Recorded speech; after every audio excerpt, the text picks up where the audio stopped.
Okay, so choosing the colors for your watercolor is one of the most important decisions that you're going to make before you start. And what I usually do is I'll take my color chart that I have that I made from all my colors from my palette and from my set. And then I'm going to hold that up to my reference photo and just compare and see, how close I can get to the blues and greens and colors that I want to mix. So I went and made a sort of sample color chart here of the colors I chose to do this painting. And just a run through here, I've got greenish yellow here is going to be in for some of the foreground foliage. And then a sap green, so I've got a darker green and it's a little more intense. This is a little gold and gray. This one's a little bit more bright. It was a dark color, but it has more green to it. That's going to be for some of these dark areas. And of course, I'm going to adjust these colors. I just did a color swatch from these two right from the tube in a wash. So this greenish yellow will be lightened a little bit for some of the brownish areas here. But I want that kind of golden green color. This green will also be altered with either ultramarine blue or burnt umber to get it really dark into some of the shadow areas. And going back here to some of the mountain areas, there are a lot of different gray colors in here. And so I can't use the same kind of gray in the background as the sort of middle ground here. And so if you do something that we know works, and in color, basically we have warm and cool colors. So your warmer colors tend to come forward, and the cooler colors tend to go back into the distance. So I'm going to make sort of color choices and take a little liberty with the photograph and use a warmer gray here and then a cooler gray to the background. So also this works in intensity. You can use a more intense color to the foreground and a less intense color in the background. There are a number of ways that you can achieve a good distance in your picture, the illusion of distance. So we'll also do that with contrast. So we'll get higher contrast areas down in here and then lower contrast areas here. So don't be tempted to go really strongly black and white in that distant mountain. It's going to come forward too much and it's going to compete too much with the rest of the painting. So going on up the sky color, I did a couple swatches here. I knew cobalt was the choice probably, but I just make sure how dark I want it. So if you're just beginning, you want to make a test paper and then sense how much water was in that color to get it lighter. And so one of the mistakes is to go way too dark in your skies, and that's going to just compete and sort of darken your whole painting. So skies should be a little bit brighter than probably you think. So I've got a number of grays mixed here too. You can see they're a little to the warmer gray and to a cooler gray, and that's a differentiation I want.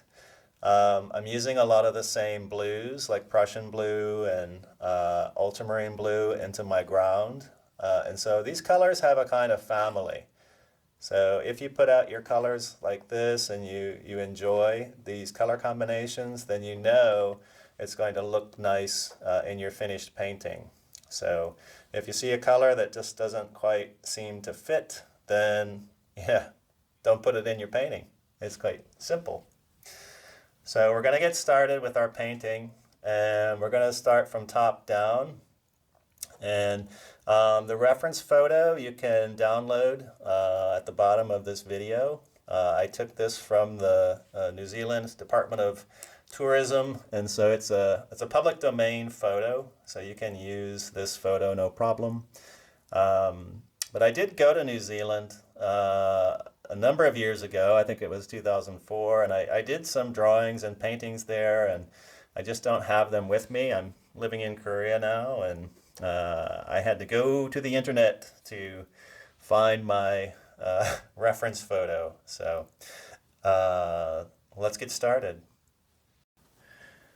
So before we begin, I didn't mention one kind of important thing. So notice the proportion of the paper painting versus the reference photo. So you want to make sure that you've got the same proportions, or at least close to that. So that's going to help you with your drawing and get it in the right positioning.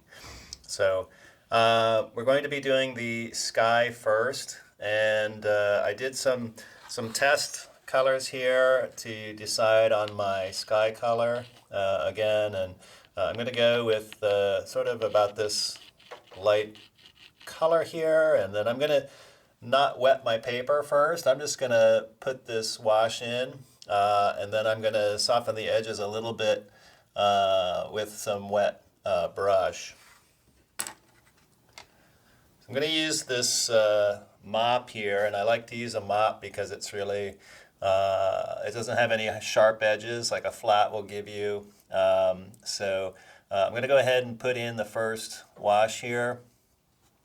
And you don't have to worry about getting the clouds exact. It doesn't matter if you get them perfect or not. But basically my white area over here, I'm going to try to leave. So throw in some of my strokes. I want to think about the angle of the clouds too, because they do have sort of an angle to them. Some of those clouds in the background. And then there's also a sort of movement up here too. So I'm putting that in there, and then that dark tends to go over. It's going to go over to about there. And like I said, it doesn't matter if you get it perfect or not perfect. I'm not being particularly careful here. My painting's going to be kind of loose, and no one's going to know if your clouds are perfect or not, just as long as they look believable. So I cleaned out my brush, and I sort of get a little bit of the water out, and I can go in here and basically pick up, because my paint's still very wet. I can kind of soften the edges a little bit here. So I can run it on here. And what's beautiful about these mops is you can just kind of push them around, and they don't create really hard edges. So again, this is just a damp brush, and I'm just using it sort of like an eraser, really. And you can use tissue paper. Some people might do that to soften up edges of the clouds. After you've taken some up, make sure you clean your brush again. Otherwise, you're just putting paint back down again. So since it's still wet, and this is Arches paper, and so it's going to stay wet for a while. Let me get a little more color here to connect that one. So I can kind of push it around. Arches will take some work. It won't hurt the paper to blend it a little bit. I just want to soften these up. And like I said, you can use tissue paper and dabbing. But once this starts to get dry, I don't want to really go back and do this too much to my watercolor. And then over here, I might want some edges a little bit sharper because it looks like a little closer. So we'll let that come down to my mountain, just my mountain edge here. Again, it doesn't matter if you go over a little bit, it's okay. Leave that there and soften that up a little bit.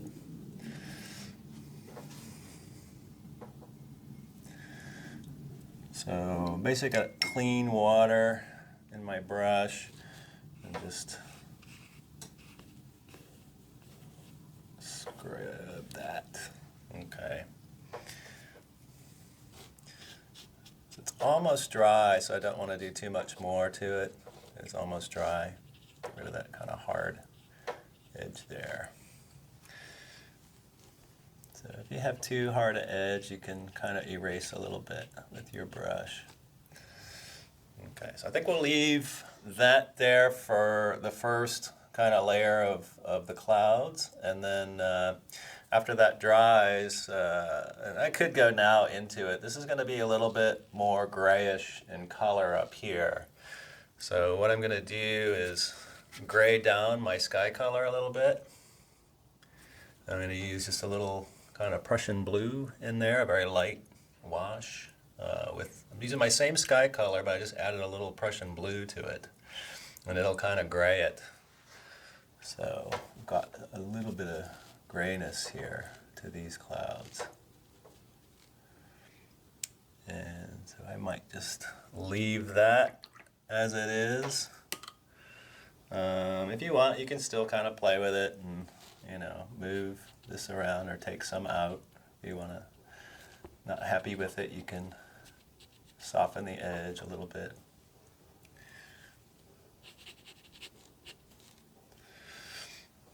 Okay, I think we'll let that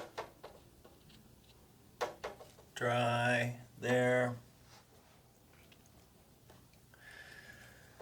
Okay, so when you're going to your next areas, like if I want to paint in my mountains and things, I want to be really careful. I want to make sure that's thoroughly dry so I can get a sharp line on my mountaintop. So you should make sure that your sky is completely dry before you go back into it.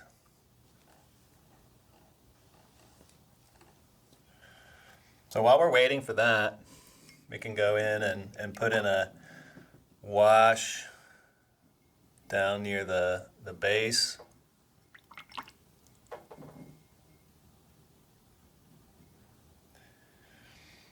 And because I know later I'm gonna want this underpainting, so basically I'm just painting this with clean water, or more or less clean water. I'm gonna leave a little bit where that little bit of white where that kind of water is, and it looks like a creek or something, or water. So I'm just going to leave the white of the paper in there a little bit. And then we're going to go into that greenish yellow, which is quite nice.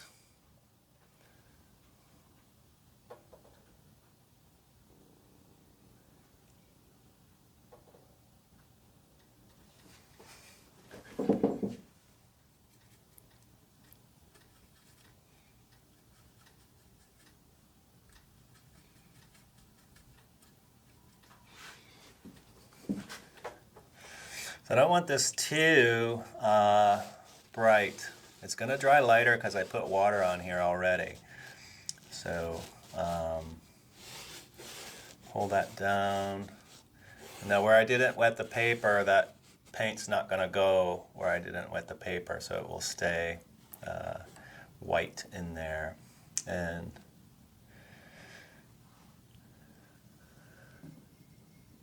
it's a good idea to not have a color area just stop. So you can just pull out a little bit back to the back here. I just rinsed my brush and squeegeed it out so I get a little bit lighter back in here, and then I'll let that dry. If you start to see paint coming down here to the edge of your tape, just squeegee out your brush and then just run it along the bottom of your tape and just barely touching the paper, and that's going to pull up that excess water that tends to pool down there. And then it'll dry nice and flat.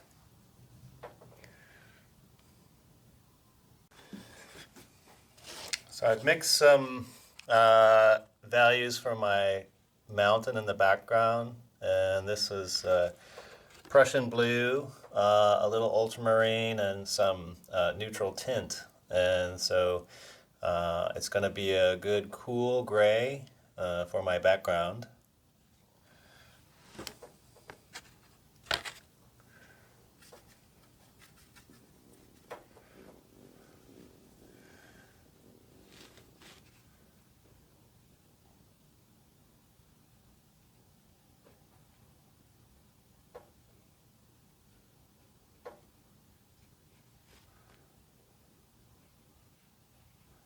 It's important you follow the contour of the mountain when you're doing mountains, that some of the the shapes are going to follow. Now, I didn't have to follow exactly this mountain as it is in my picture, but I'm going to sort of choose, directional strokes to help sort of mimic that movement down. And you could put in every single little detail if you want, but it's gonna not be that important to get every single detail in there. So we'll go over here, sort of a line here. And you can, if you want later, you can use a little bit of, white, opaque white to pull out some of that color. And down here. Use your finger too as an eraser. So we get over here, there's sort of a kind of triangle shape. And it's really far away, so you really can't see very clearly in here. So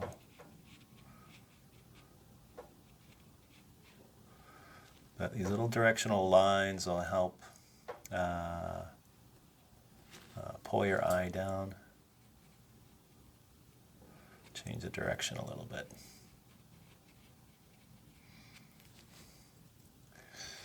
And we get a little bit of line this way. It's a lot of little shapes in there, so it's up to you how much detail you're gonna include in your painting. One thing I think about is that as things get closer, they get larger. So I get little white spaces and a little bit bigger white spaces down into here. So and then down at the bottom, we sort of lose everything down near the bottom.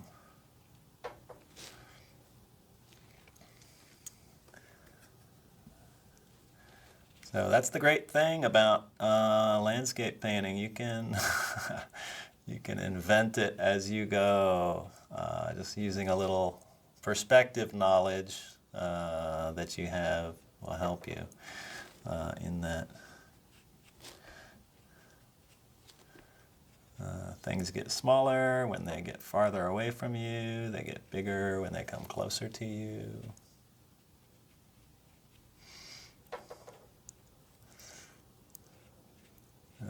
Things also get darker when they get closer.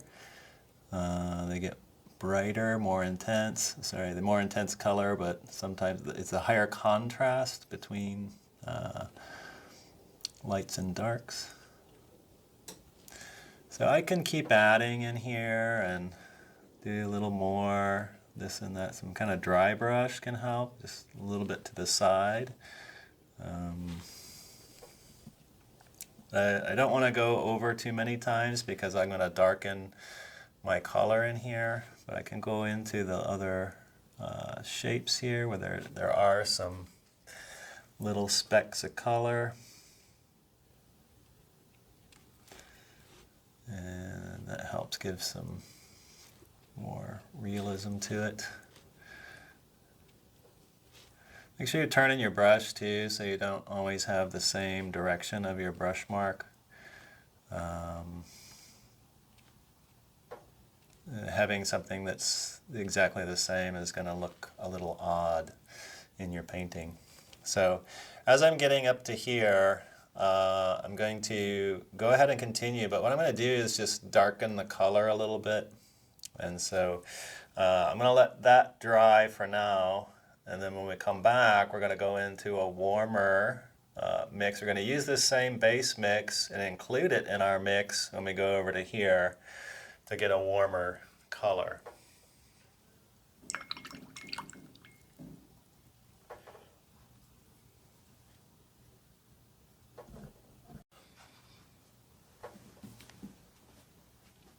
Okay, so for this area in here, I'm going to use a little darker color. I'm going to go a little warmer to this kind of purplish gray, and it's basically the kind of purple I mixed before, and I added a little more saturated color to it and a little bit to the warm side. So come in here, and basically we've got, I'm going to put in these kind of swoops in here too. These are sort of the contours of the mountain. It's going to help make it look sort of angled up. And then I'm going to add a little more water to my color, and then I'm going to start to fill this area in. This is not completely dry, and that's okay because it's right next to it. It's a similar value, and it's not going to be a big issue in there. And I can also paint green over this too if I wanted a little green tint after it's dry. So let's put in that there. We'll get a little finer swoop to it. And again, if you just have a little bit of color sort of connecting, so we got our shape of color, and then a lot of times I'll just add a little bit more color separated from it, and it just helps to bring your eye around the painting.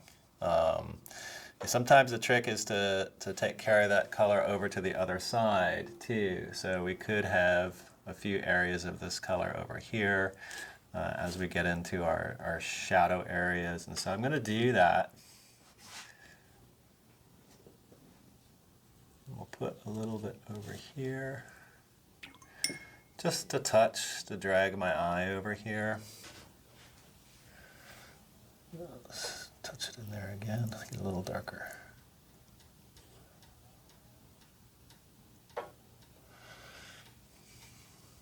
And we have these, again, these sort of angled lines. It's kind of nice to put in these contour lines. It's going to give you the shape of the mountain.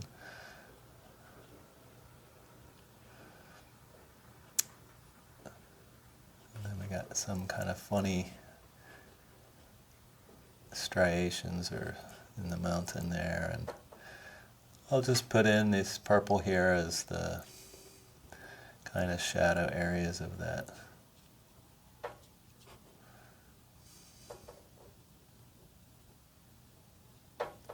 Again, it doesn't matter if you're not perfect. Painting is painting. It's color and design, so you don't have to worry about is it perfect or not.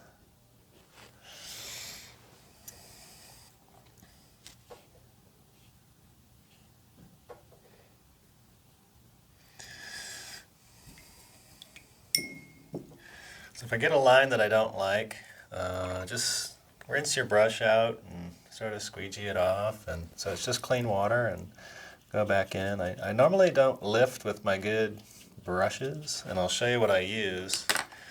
I'll just use a hog hair brush, which is actually an oil brush. You get the area wet, make sure this is nice and clean, and it will function as like an eraser too. You can also kind of blend with it a little bit. It just takes off the harsh edge of that line. So if I want to soften that up a little bit too. Hog hair, which is what this oil brush is really stiff, so it works really well as a kind of eraser. And I could do the same in the background where my shadow area got a little too strong. I could just lift that right out. Okay, well, we'll let this stage dry, and then once we get to there, we'll go into the middle ground here and then progress on to the foreground. Okay, so I did darken in a little bit in here, and I really wanted to be a good contrasting value to my background, so I went in with just a little bit darker of the same color here. It was sort of grayed purple, where I used ultramarine, violet, and a little bit of tint, neutral tint. So what I'm going to do now is go into this sort of scree area, and I'm just going to paint the whole area in that kind of value because I don't want to have any hard edges. And so I'm just going to use a sort of neutral color, and What I'm going to end up getting is a little lighter than this for that kind of scree area. So if I test it on here, it's a little gray, so we'll add a little of that purplish color we used earlier and get it a little more color. There's a little more color to that. So let's get that in there. So like I said, this scree area is only in one area, but I'm just going to paint the whole area in here, and then when we paint over a little darker with the greens, it's going to cover. So, and then I'll just use clean water and fade it out. So just connect it and fade it out. So it's a good idea to carry your colors through and don't let them just stop abruptly. Down here is not too important because I have kind of a stop anyway. So I will lift out a little bit and we'll let that kind of sort of dry. So you'll notice that if you brush really fast, you'll get these little white specks, and that's kind of nice to have, especially in your foreground, and it kind of hints at detail. So the trick is to just pull your brush really quickly. So while that's drying, I can go down into here, and because I really think this should be a little more intense in color, especially as it gets up closer to me. So I'm going to go back over and wet this, because that's already wet anyway. So I don't need a huge brush to do this. I'm just going to go over it here. And again, I don't want to go over my white. That's going to be my creek kind of area. So I'm going to let that sit for a minute and not go into it quite yet. And so if the paper sort of soaks in that water a little bit, then when you go to your color, you're going to get nice soft edges and not very much bleed to it. So I can do some of the little kind of soft edge areas back in the background. So that was my greenish yellow. That was the color. Nice when they name the colors the actual look of the color. Sometimes the colors don't match the names or don't appear to. So I'm just laying in it. It's going to look pretty bright right now, but after it dries, it's going to lighten up. And just remember, always carrying over a little bit of color to the other. You don't want to just stop at one area and then not finish over, because your eye is going to continue over to the other area. So you can see too here I left a little bit of kind of that, jumping, and that's good kind of effect for the watercolor. And maybe just a little more intense down here to where it gets closer to the foreground. Just a few dabs, and again I'm using that same idea of carrying color over. And then a little bit up there. So I just wet my brush, and there's half paint, half water, so that's a really light wash. And I'll go back in here and can start, because that's almost dry. And this is going to be a darker green going over it, but I'm just going to start to pick up some of those greens that are going to go up the mountainside.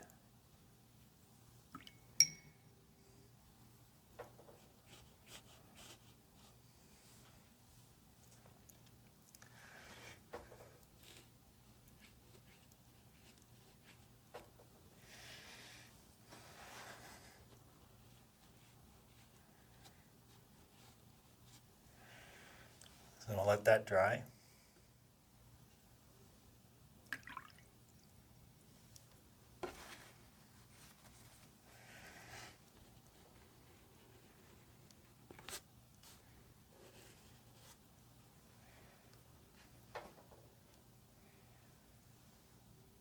Hey guys, I hope you're enjoying the painting. I thought we'd have a little break here. I'd show you my workspace view you don't get to see exactly while you're watching me paint.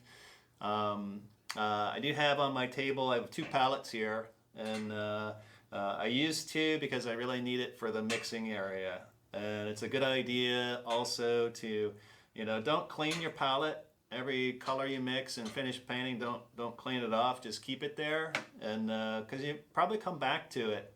And maybe you heard me talking earlier about how I often mix new colors, and I use a base color from my previous color, and so that helps to include all the colors in a kind of family or kind of harmony of color. So taking a little bit of your old color and introducing it to your second color or third color you're going to mix. It's kind of a good strategy. I do have my board tilted on an angle, and I always work on an angle. One reason is for water flow. Water flows, of course, top down, and we're often working in watercolor top down.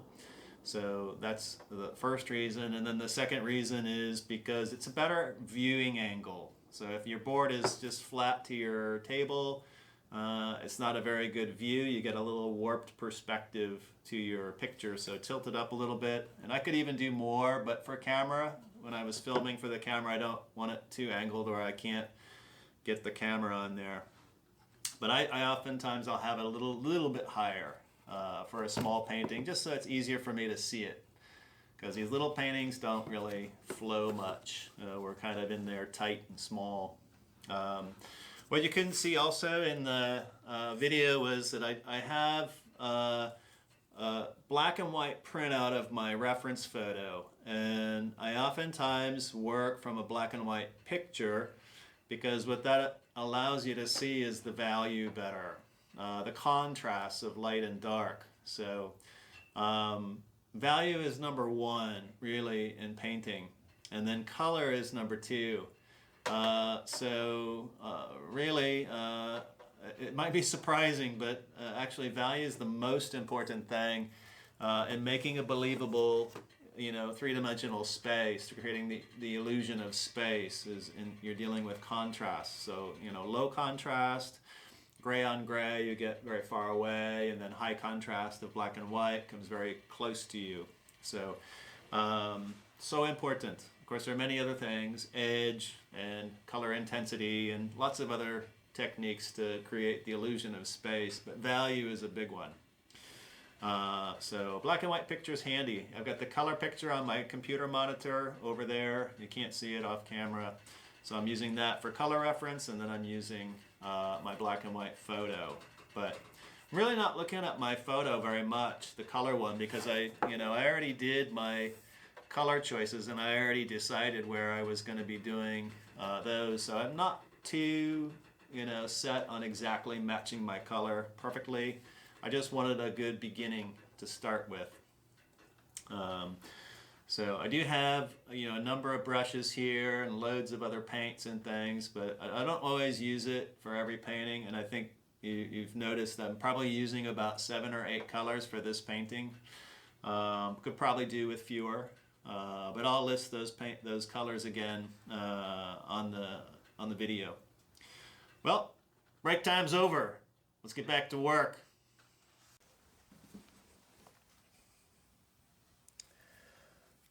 Okay, so I've mixed some greens here on my test paper, and there's the greens that I'm going to use in the foreground and the sort of middle ground here, and so you can see quite a range of different greens. So basically, I'm going to want some dark areas in the background, but I don't want them to be too bright in color, too intense.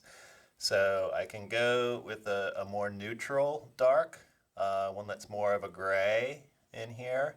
It's going to be dark but not black dark, somewhere in between here. And as I get to some of the darks that are closer to me, actually I'm going to mix in a little of the complement. I mix a little bit of red, which I used rose madder actually to mix into my ultramarine and sap green. So all of these greens, I only use one green, and that's the sap green. So you can see that's sap green. And they're a little lighter, just more water, and then starting to add ultramarine blue to it. And we can see a much cooler dark and then a warmer dark. So if you remember, I mentioned about warm and cool before. So I want to have a little bit cooler darks in the background and then warmer darks in my foreground to make it come closer to you. So the other reason I would use red into my mix here is basically purple because I use blue and red together, is that I get a contrast. If I just use all greens in my green area, it's going to go a little bit sort of dull and you get sort of overwhelmed with green. So you're going to see some of the areas I'm going to use this reddish color mixed in, which was rose madder. And sometimes I'm going to actually also go to some shadow areas here are going to be almost ultramarine blue from the tube. And that's just to give some variation to color with that. So sometimes I'll add ultramarine and rose madder mixed together to get a chromatic black, or it's really black. So these are some of the greens that I'm going to be using.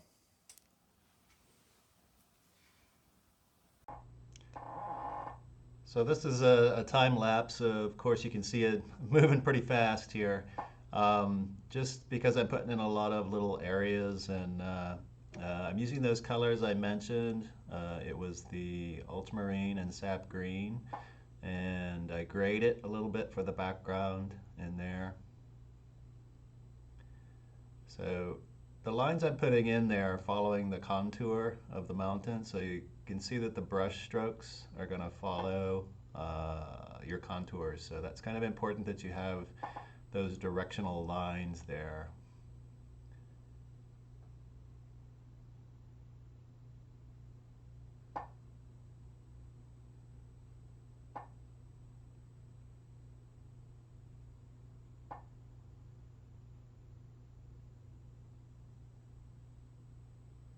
So the same color is going in the background area. It's about the same distance from the viewer, so a lot of the same color and value will be used at that distance. So this is a kind of a first layer too or a second layer of some of those shrubbery and bush areas or trees, and we'll come back and highlight a little bit or darken a little bit in some of the shadow areas.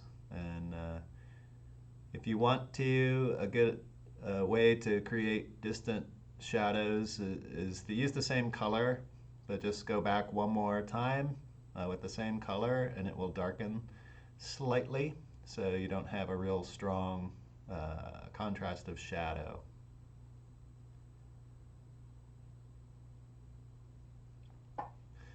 As I put in the line work, it's really important that you sort of vary your brush strokes. So we don't want to have the same repeating shapes or lines.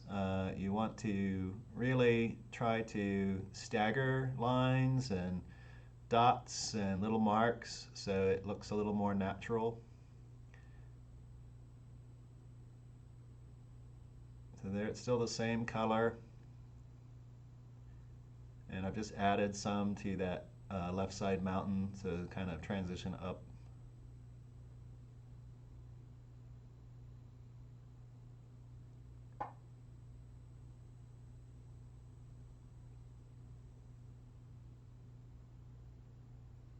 So in the reference photo, there's just so much detail, and there's so many little shrubs and things that you really can't put them all in or put them exactly where they are. So it's sort of an impressionist approach to painting. You get the sense of groupings of lights and darks and some colors, and just put them in general. So you're basically just hinting at where those things are.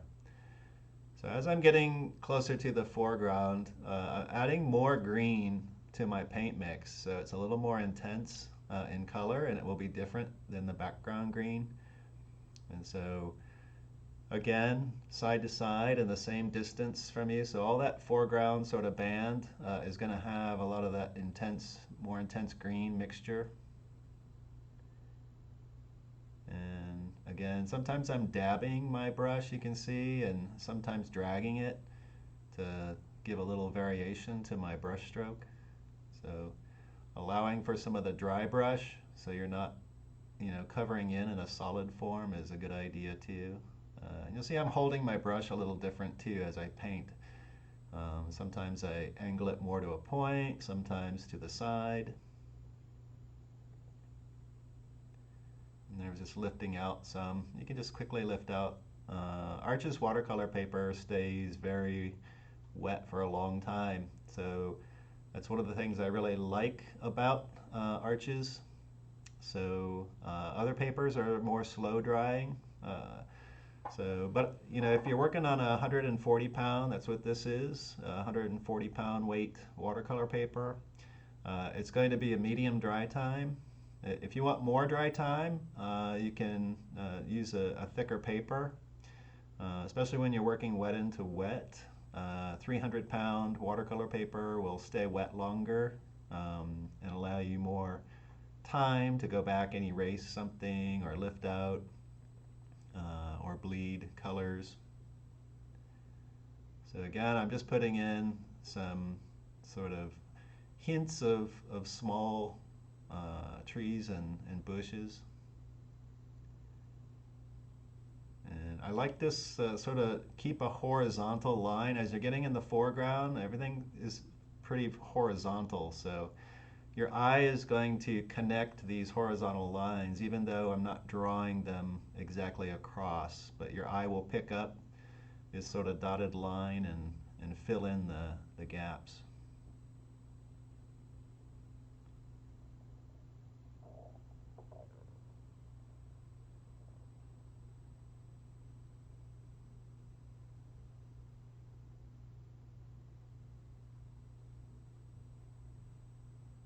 And so I made some color swatches here of some of the other greens I'm going to use, some of the dark greens in there, and I'm going to go in with a little bit of rose madder into my green to get it a really dark color.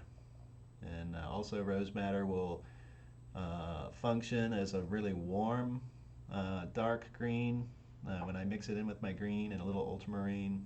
And the warmer darks will come closer to you, and your cool darks will go to the background.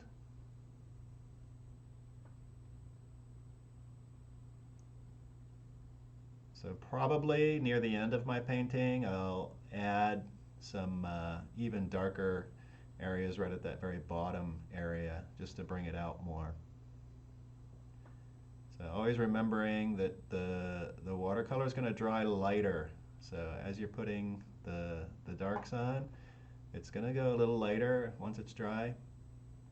I'm putting in some really darks near that white area I left. That's my sort of creek or water, whatever it is. And if you put really dark color next to the white, it's really going to jump out and sort of pop out from the page.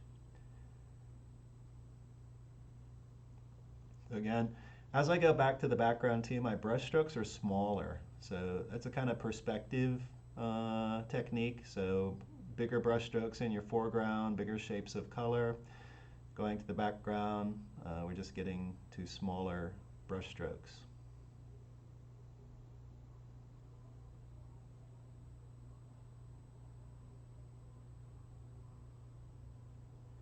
So I'm darkening in a little bit, and it's going to dry a little bit lighter. But you can't always go by what the painting looks like right now. It'll dry, and then you'll come back to it and check again. So I'm putting in some of the green-yellow mix in here to bring out some more intense color into the foreground. And I'm going to carry some of that color to the background too. So again, lots of little marks, varying your brush stroke. Think about perspective. When you go back into the distance, make smaller little shapes.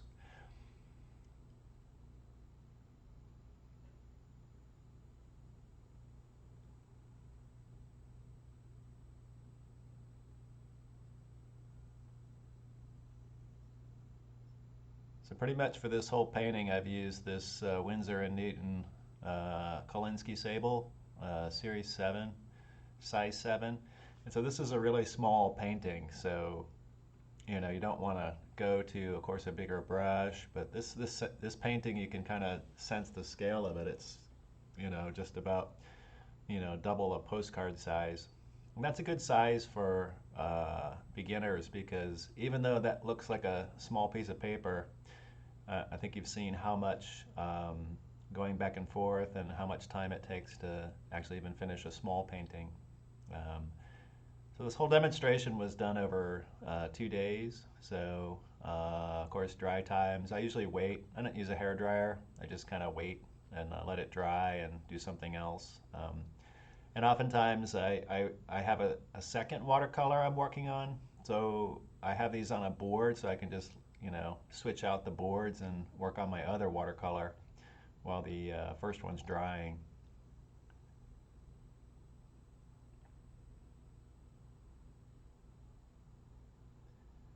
So we're almost to the end of this painting.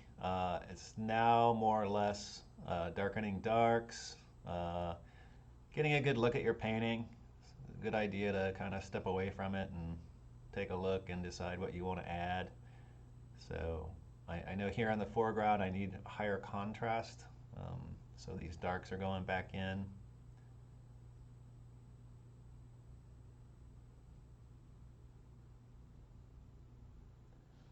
So yeah, the small scale, that's what, as a beginner, you want to try to do as many paintings you can from start to finish, and that will help you learn the whole process. So if I did this painting in a full sheet, it would take me, probably a week or so, just because dry times are a lot longer in between, and um, bigger piece of paper is going to buckle some when you get it all wet. So you really need to wait for that paper to be really dry.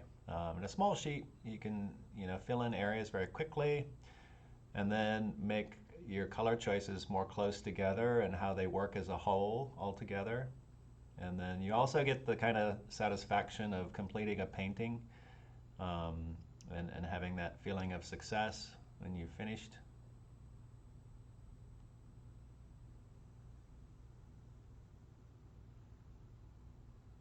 So I'll actually be doing another video on this. I'll actually be doing another video on this painting, and doing a different color palette.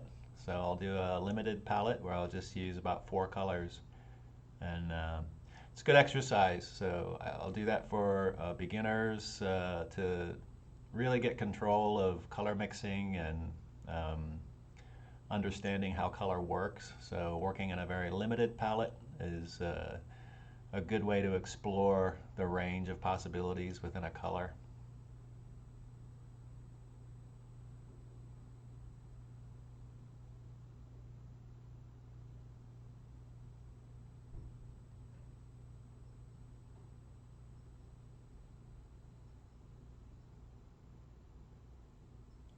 So this is actually quite common, that the end of the painting is a lot of little sort of nitpicky little marks and things to sort of pull it together and put those last touches on it.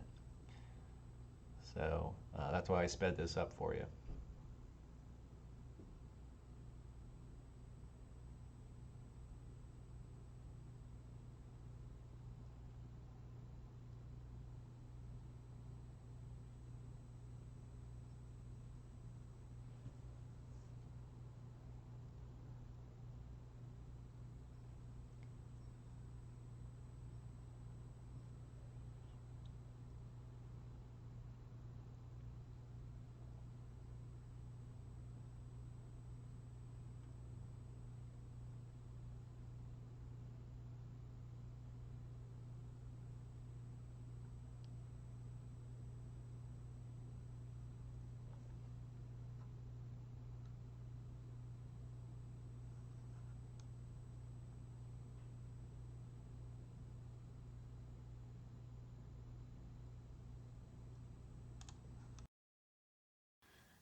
So I've done some scrubbing in of the foreground, sort of foliage and things. And so I'm just using my oil brush here, this hog hair bristle, and it really, like I mentioned before, it functions as kind of an eraser to soften edges and give some more character. And if you want to lift out, or if you get some area that you don't want, you can basically scrub it out and get rid of some of the brush strokes maybe I don't want.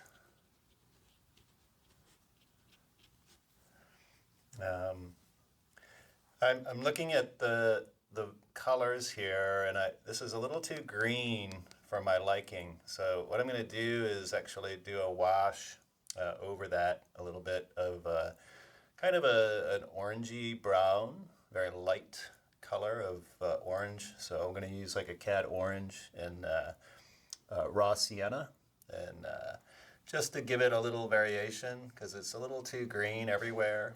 And that's going to be a nice contrast to my kind of purplish color up here and the blues, and get some orangey color in there.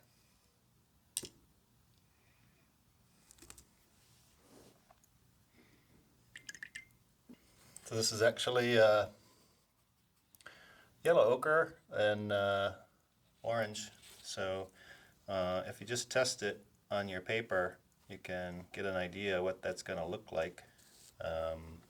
If it's not orange enough, you can add a little more permanent orange or cad orange to it and do that over the top, and that looks like a good change to a little more orangey tone to it.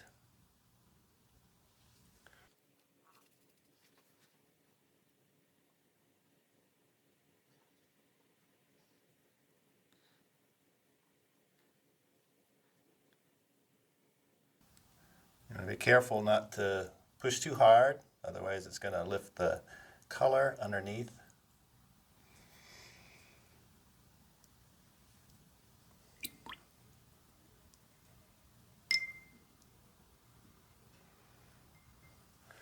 And just as I mentioned before, taking a little of your color into other areas of your painting is a good idea. So if we just add a little bit of that orangish tone in here, some hints of it, we'll get a nice connection to all our colors.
So here is our final painting. A few things I'll mention that I did off camera was I went into this left side mountain with some Chinese white, which is opaque white, and just to clean up some of my snow shapes here and a little bit bring in this sort of scree area over here, and then I scrubbed out a little bit here to soften up and just sort of simplify this area. It was a little messy. Um, so that's just the case. There's always areas you could do better or where you look at your mistakes and, okay, well, that kind of leads you to your next painting. So I hope you guys enjoyed this video and happy painting. Hey guys, well, that's the end of the painting. I hope you had fun watching and learned something along the way. If you like this video, make sure you hit subscribe and like and check out my other videos on YouTube. I have many more coming up. See you guys soon.